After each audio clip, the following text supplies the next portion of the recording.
नमस्कार, MB news म्हणजे महाराष्ट्रातील बातमीपत्रामध्ये आपले स्वागत आहे। मी मंगेश बोबडे। बातमी बघण्यापूर्वी आमच्या लाईक आणि सबस्क्राईब करायला विसरू नका। तर पाहूया आजची विशेष बातमी। अमरावती जिल्ह्यामध्ये तिवसा तालुक्यात 23 जानेवारी 2024 रोजी प्रहार जनशक्ती आणि शेतकऱ्यांनी तिवसा तहसीलवर हजारोच्या संख्येने अर्धनग्न होऊन मोर्चा काढला। हा मोर्चा पंचवटी चौक ते तिवसा तहसील पर्यंत पायदळ मोर्चा काढण्यात आला। नोव्हेंबर 2023 ला सतत 7 दिवस अवकाळी पावसाने तिवसा तालुक्यातील पिकांचे नुकसान झाले होते। तिवसा तालुक्यातील हाती येणाऱ्या पिकांचे प्रचंड नुकसान होऊनही तिवसा महसूल प्रशासनाने तिवसा तालुक्यात कुठलेही नुकसान झालेले नाही असा अहवाल शासन दरबारी पाठविला आहे। तिवसा तालुक्यातील अवकाळी पावसाने प्रचंड नुकसान होऊन देखील कुठलेच नुकसान झालेच नाही असा अहवाल देणाऱ्या तहसीलदारासमोर नतमस्तक करून रोष व्यक्त करण्यात आला।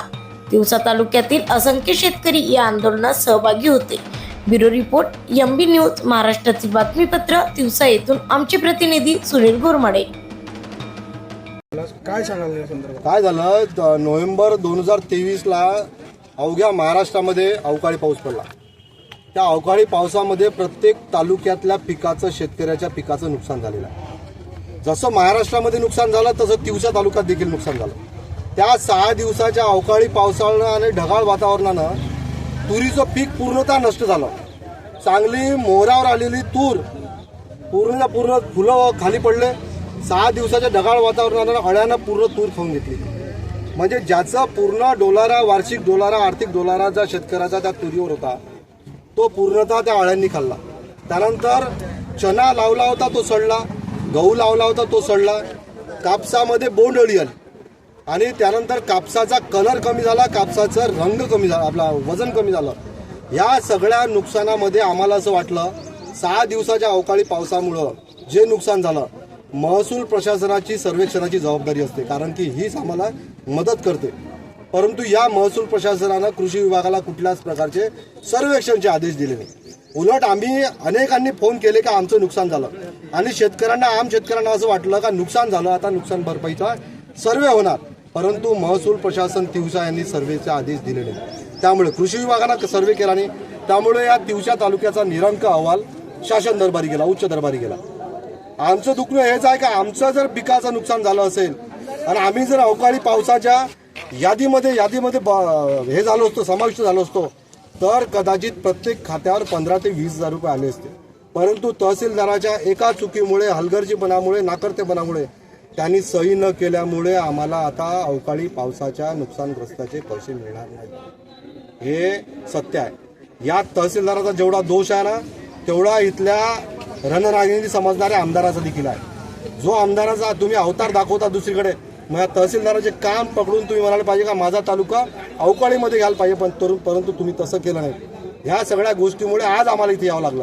आम्ही आमच्या अंगावरचे कपडे जायची वेळ आली म्हणून आम्ही स्वतःच कपडे काढले आणि यात महसूल प्रशासनाच्या पायरीवर आम्ही आमचं नाक घासलं की बाबा तुझ्यामुळे आमचं फार नुकसान होऊन राहिलं, आम्ही नतमस्तक होतो तुझ्यासमोर, सर्व शेतकरी आम्ही नतमस्तक, अशा प्रकारचं एक आंदोलन केलं आहे। आम्ही आता पुढे वाट पाहतोय का जिल्हाधिकारी आमच्यावर या निर्णयावर काय निर्णय घेते। आमची अशीच इच्छा आहे का जिल्हाधिकारी अमरावतीनं तिवसा तालुका अवकाळीग्रस्त यादीमध्ये तिवसा तालुका समाविष्ट करावा आणि नाही तर याच्या पुढचं आंदोलन आम्ही आमच्या हिशोबाने करू।